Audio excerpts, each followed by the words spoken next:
saya dari kelas DP 18 konseptual A.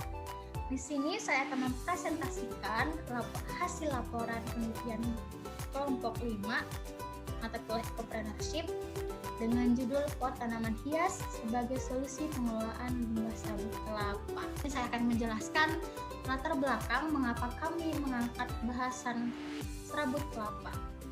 Pengelolaan hasil buah kelapa dirasa cukup memiliki peluang yang cukup besar.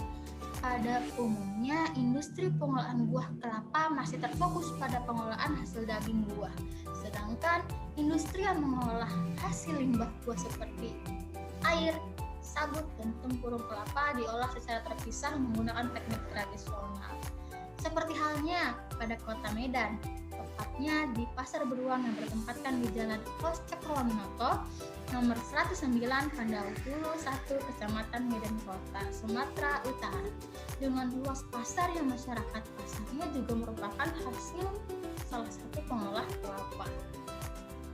Kegiatan pengolahan buah kelapa ini memang menjadi mata pencarian masyarakat, khususnya para pedagang yang berjumlah 10 orang. Adapun tahapan pengolahan buah kelapa terdiri dari pemotongan buah kelapa, pemisahan serabut dengan batok, hingga proses dengan mesin. Dalam sehari, sabut yang diperoleh oleh setiap pedagang kelapa di pasar ini dapat mencapai 5-8 kg. Menurut Ibu Tini, selaku salah satu pengolah buah kelapa, setelah produk yang diinginkan telah dibuat, limbah sisa pengolahan tidak diolah kembali, bahkan hanya dibuang pada pembuangan akhir. Melihat penuturan Ibu Tini, dapat kita nilai secara umum bahwa pengolahan limbah sabut kelapa di daerah Senapelan belum dilakukan secara baik. Pada jurnal bertajuk Pemanfaatan Limbah Sabut Kelapa pada Perencanaan Interior dan Furnitur yang berdampak pada pemberdayaan masyarakat miskin, karya Titi Indahyani, menyebutkan bahwa salah satu usaha untuk meningkatkan pendapatan petani kelapa adalah dengan mengolah bagian-bagian yang terdapat dalam buah, sehingga nilai buah akan meningkat. Sebagai contoh, tempurung kelapa, kalau diolah menjadi arang tempurung dan arang aktif akan meningkatkan nilai ekonomi kelapa. Oke, ada jurnal Analisis Pengangguran dan Pertumbuhan Ekonomi sebagai Akibat Pandemi COVID-19 menyebutkan bahwa dalam masa pandemi pertumbuhan ekonomi Indonesia mengalami kelambatan yang menjadi dampak dari adanya pandemi COVID-19. Pada pusat statistik menginformasikan bahwa ekonomi Indonesia tumbuh melambat sebesar 2,97% yang terjadi pada kuartal 1 per tahun 2020. Dalam hal ini, masyarakat dituntut harus dapat berinovasi untuk melangsungkan perekonomian hidup mereka. Dalam jurnal yang berjudul Kelayakan Finansial dan Ekonomi Usaha Tanaman Hias di Daerah Istimewa Yogyakarta, pengembangan agribisnis tanaman hias mempunyai prospek yang sangat baik. Mengingat potensi konsumen yang cukup besar, baik di dalam maupun luar negeri, dengan bertambahnya jumlah penduduk, maka nilai tanaman hias pun ikut meningkat. Dalam arti lain, pengelolaan limbah ini pun dituntut untuk meningkatkan kualitas produknya. Berdasarkan seluruh permasalahan di atas, Social Project ini bertujuan untuk mengatasi permasalahan limbah sabut kelapa yang kurang terolah secara optimal dengan mengolahnya menjadi pot tanaman, sehingga dapat membantu masyarakat dalam membantu suatu peluang usaha baru yang mudah dikelola serta mengikuti tren yang sedang berlangsung pada masyarakat. Oke, cukup sekian penjelasan dari saya. Kurang dan kurangnya mohon maaf. Assalamualaikum warahmatullahi wabarakatuh. Assalamualaikum warahmatullahi wabarakatuh. Saya Salsabila Dinda Maharani. Mengenai solusi permasalahan dari limbah sabut kelapa, seperti kita ketahui, sabut kelapa merupakan selimut dari buah kelapa. Sabut kelapa jika diurai akan menghasilkan serat sabut cocoa fiber dan serat sabut cocoa coir. Namun produk inti dari sabut adalah serat sabut. Dari produk cocoa fiber akan menghasilkan aneka macam derivasi produk yang manfaatnya sangat luar biasa. Pada awalnya, sabut kelapa digunakan hanya untuk bahan bakar industri dan bahan bakar rumah tangga saja. Tetapi cara itu dianggap masih belum banyak menyerap serat sabut kelapa dari sisa pengolahan kelapa. Selain itu, ternyata hal tersebut masih membuat limbah sabut kelapa terbuang percuma dan kemudian malah tidak bermanfaat. Dilihat dari segi manfaat terhadap tanaman, sabut kelapa dapat meningkatkan drainasi tanah pada tanaman sekaligus membantu mempertahankan kelembapan di tanah yang cepat kering. Karena sabut terurai secara perlahan, seperti halnya gambut, sabut menciptakan kantong udara di dalam tanah yang memungkinkan kelembapan berlebih mengalir dari akar tanaman. Cocoa pot, pot dari sabut kelapa. Ini berfungsi sebagai media tumbuh tanaman yang sangat cocok untuk tanaman dalam pot. Minus unsur hara, bahkan rekomendasi untuk reklamasi bekas tambang. Sabut kelapa yang dibentuk menjadi pot mempunyai nilai artistik tersendiri serta ramah lingkungan karena berfungsi sebagai hara ketika habis masa pakainya. Pot yang dibuat dari sabut kelapa menyerap air sehingga air lebih merata di sekeliling tanaman dan memberikan keluasan akar tumbuh ke segala arah. Oleh sebab itu, tanaman dapat menjadi lebih sehat. Dengan dibuatnya produk ini, permasalahan limbah sabut kelapa yang bercecer berpotensi dapat diatasi. Sekian dan terima kasih.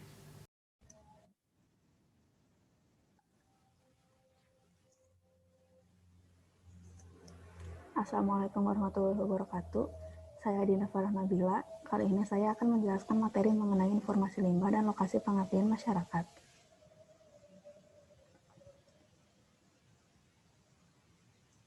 Pada kegiatan kali ini, limbah yang diolah adalah limbah sabut kelapa. Sabut adalah bagian luar atau bagian selimut dari buah kelapa yang merupakan serat-serat kasar kelapa. Sabut pada umumnya hanyalah limbah. Pemanfaatan sabut kelapa yang paling banyak adalah untuk kayu bakar. Sabut masih memiliki nilai ekonomis baik dan hasil pengolahan limbah sabut kelapa ini menjadi peluang yang besar untuk diolah kembali. Untuk saat ini, industri-industri pengolahan buah kelapa masih terfokus pada pengolahan daging buahnya saja. Sementara untuk industri yang mengolah hasil samping buah masih tergolong jarang dan masih diolah secara tradisional.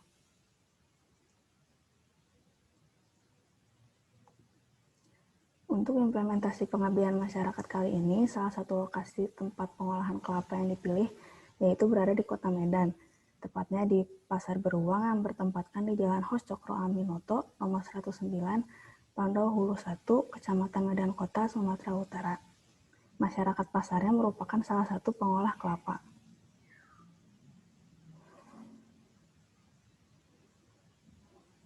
Kegiatan pengelolaan buah kelapa ini menjadi mata pencaharian untuk beberapa masyarakat di sana, khususnya para pedagang kelapa. Dalam sehari, sabut yang diperoleh setiap pedagang kelapa di pasar ini mencapai 5-8 kg. Namun setelah produk yang diinginkan telah dibuat, limbah sisa pengolahan tidak diolah kembali, melainkan limbah langsung dibuang pada pembuangan akhir. Dari permasalahan tersebut, maka kami mencari solusi dan inovasi, yaitu dengan cara mengolah sabut kelapa tersebut menjadi pot tanaman. Sekian presentasi yang dapat saya sampaikan. Mohon maaf bila ada kesalahan kata. Wassalamualaikum warahmatullahi wabarakatuh.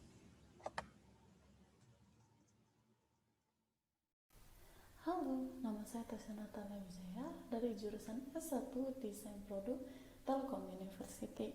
Saya akan menjelaskan mengenai strategi pemasaran produk pot tanaman dari sabut kelapa untuk memenuhi tugas mata kuliah Ecopreneurship. Sebelum saya menjelaskan mengenai strategi pemasaran, saya akan menjelaskan terlebih dahulu mengenai produk yang akan dipasarkan. Produk yang akan dipasarkan adalah pot tanaman yang terbuat dari limbah sabut kelapa. Limbah ini bisa didapatkan dari pedagang santan dan kelapa di pasar, lebih tepatnya Pasar Beruang, Medan, Sumatera Utara. Pot ini memiliki bentuk lingkaran pada bagian bawahnya dan melebar ke atas, dan di salah satu ujungnya lebih dipanjangkan dan dikerucutkan. Pot ini memiliki ukuran 14 cm pada bagian bawah, 19 cm pada bagian atas, dan memiliki tinggi 16,5 cm. Pot ini dapat digunakan di dalam ruangan atau digunakan sebagai pot tanaman gantung. Selanjutnya adalah menentukan target user. Target user yang telah ditentukan adalah pria atau wanita berusia 18-40 tahun yang memiliki hobi menanam tanaman di tempat tinggalnya, atau pemilik kafe yang sedang mencari dekorasi tanaman gantung untuk ditempatkan pada kafenya. Setelah menentukan user, maka langkah berikutnya adalah menentukan industri atau pasar yang akan dimasuki. Industri atau pasar yang dipilih adalah industri tanaman hias. Untuk industri ini di Medan, Sumatera Utara, peminatnya kurang banyak. Maka dari itu, produk ini akan disebarkan ke wilayah-wilayah lainnya sehingga memiliki cakupan pasar yang lebih luas. Strategi pertama yang akan dipakai adalah membuat konten di sosial media seperti Instagram atau TikTok. Membuat konten-konten interaktif, tidak monoton dan menarik sehingga membuat penonton menjadi penasaran dan membuka profil akun atau dialihkan ke link toko. Mengikuti tren-tren di Instagram dan TikTok sehingga konten menjadi fresh dan up to date. Strategi kedua yang akan dipakai adalah menghubungi toko-toko penjual tanaman dan menawarkan pot sabut dengan harga grosir, sehingga toko-toko tersebut mau membeli pot sabut kelapa dan memakainya atau menjualnya sepaket dengan bibit tanaman. Toko-toko yang akan dihubungi merupakan toko onsite dan toko online, sehingga dapat semakin memperluas cakupan pasar. Berikutnya adalah mengikuti acara pameran yang diadakan baik secara online maupun onsite agar dapat meningkatkan awareness publik terhadap pot sabut kelapa dan manfaatnya. Strategi yang keempat adalah membuat video tutorial pembuatan pot sabut kelapa di platform sosial media. Hal ini diharapkan dapat meningkatkan minat pembeli terhadap pemanfaatan limbah menjadi sesuatu yang baru dan berguna bagi masyarakat, dan pembeli dapat mendukung pemanfaatan tersebut dengan cara men-tag toko atau membeli pot sabut kelapa. Demikian presentasi saya mengenai strategi pemasaran produk pot tanaman dari limbah sabut kelapa. Mohon maaf bila ada salah ucap. Saya Tasya Natalia Wijaya. Terima kasih dan sampai jumpa. Assalamualaikum warahmatullahi wabarakatuh. Saya Mufidah Guswandina dari DP 18A ingin mencoba menjelaskan mengenai bagian pembahasan material dan desain bentuk pot. Sehubungan dengan adanya materi kuliah Ecopreneurship, yaitu perancangan berdasarkan lingkup kelingkungan, maka di sini kami berinisiatif untuk membuat pot dari limbah sabut kelapa yang berlokasikan di Kota Medan. Sebelum kita mengetahui desain pot secara lebih mendalam, alangkah lebih baiknya kita mengetahui terlebih dahulu apa itu pengertian desain menurut salah satu ahli. Menurut Khairul Amin, pengertian desain adalah suatu kerangka bentuk, rancangan, motif, dan corak yang diimplementasikan terhadap suatu objek. Dalam hal ini, desain sangat menentukan dan sangat membantu dalam proses perancangan motif, pola, corak, dan bentuk, sehingga nanti produk final yang diinginkan, direncanakan, akan sesuai dengan apa yang diekspektasikan. Desain memiliki unsur-unsur dasar, yaitu diantaranya garis, bentuk, ruang, tekstur, ukuran, dan warna. Adapun garis adalah gabungan antara dua titik atau lebih yang saling berhubungan. Bentuk adalah gabungan dari beberapa garis. Ruang adalah jarak antar objek. Tekstur adalah halus dan kasarnya suatu permukaan. Ukuran adalah satuan nominal dalam menentukan kecil atau besarnya sebuah benda. Dan warna adalah efek bias dari cahaya. Selanjutnya adalah aspek desain secara mendasar, yaitu ada 3 macam aspek desain yang harus diperhatikan. Yang pertama, perencanaan produksi, yang kedua, pengendalian produksi, dan yang ketiga adalah pengawasan produksi. Yang pertama, perencanaan produksi adalah aspek yang harus diperhatikan ketika kita akan melakukan atau memulai suatu produksi. Di antaranya ada 3 poin yang dapat kita ambil, yaitu kita harus dapat menentukan atau kita harus dapat memantau jenis barang yang akan diproduksi.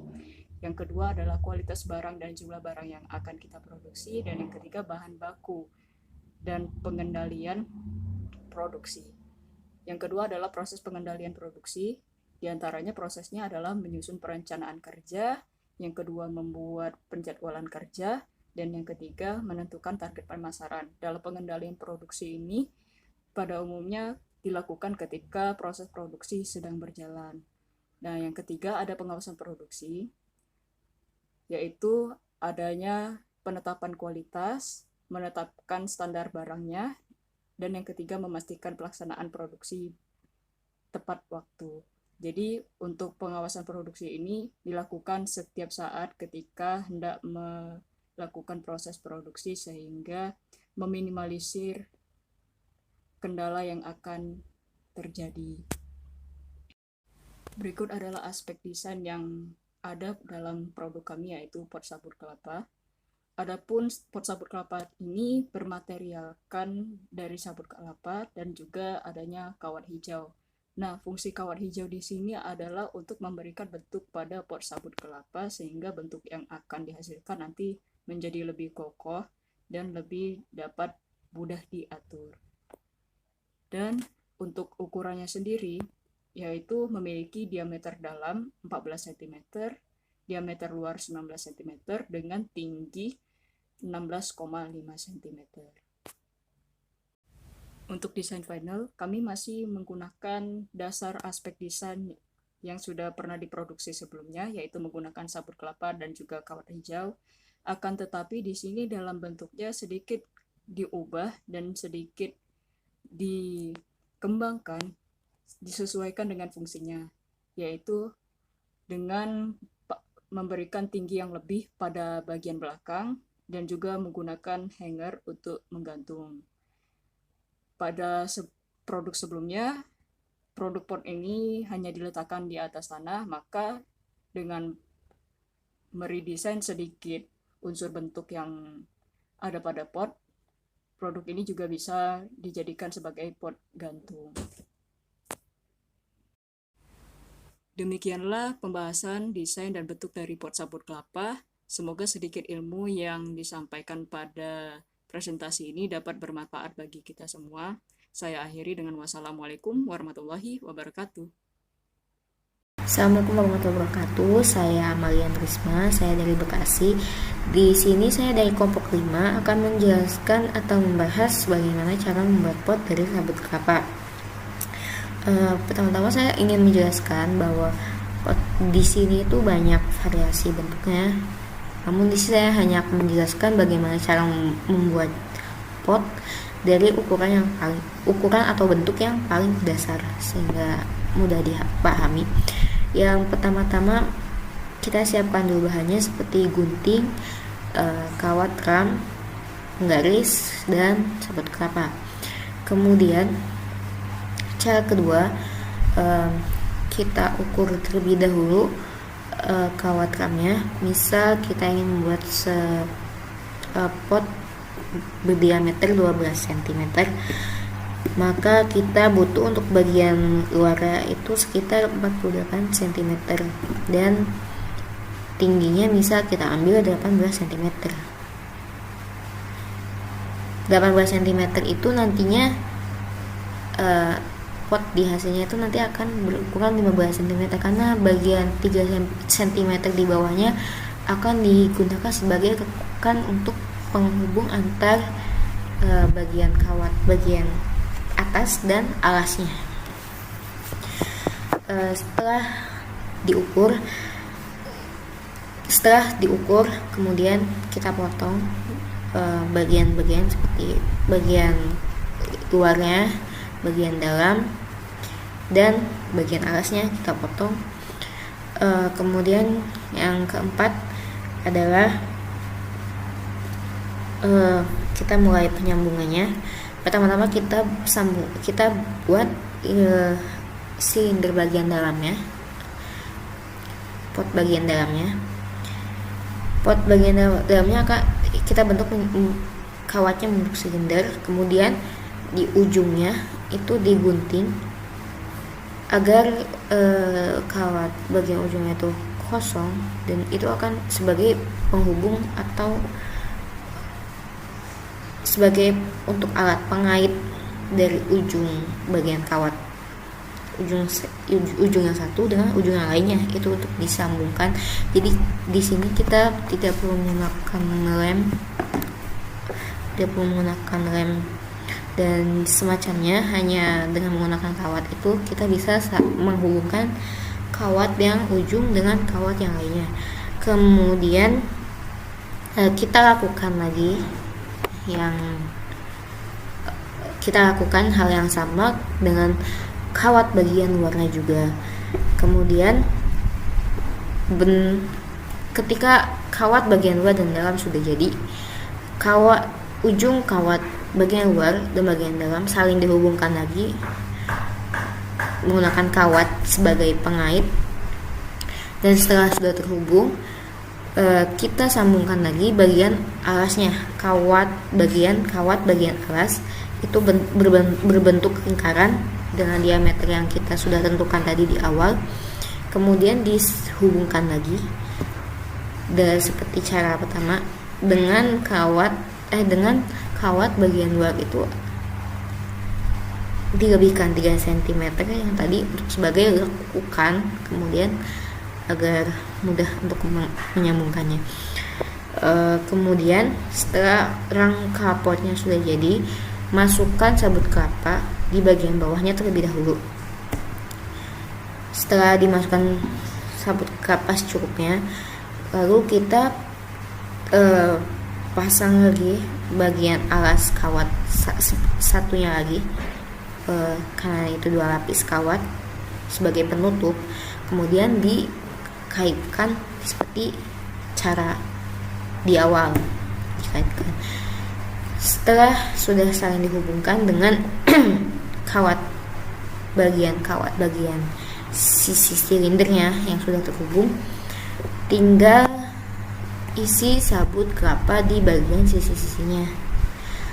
Untuk memudahkan memasukkan sabut kelapa di bagian sisi silinder potnya, bisa dibantu dengan alat lain untuk memudahkan untuk memasukkannya, atau bisa menggunakan penggaris.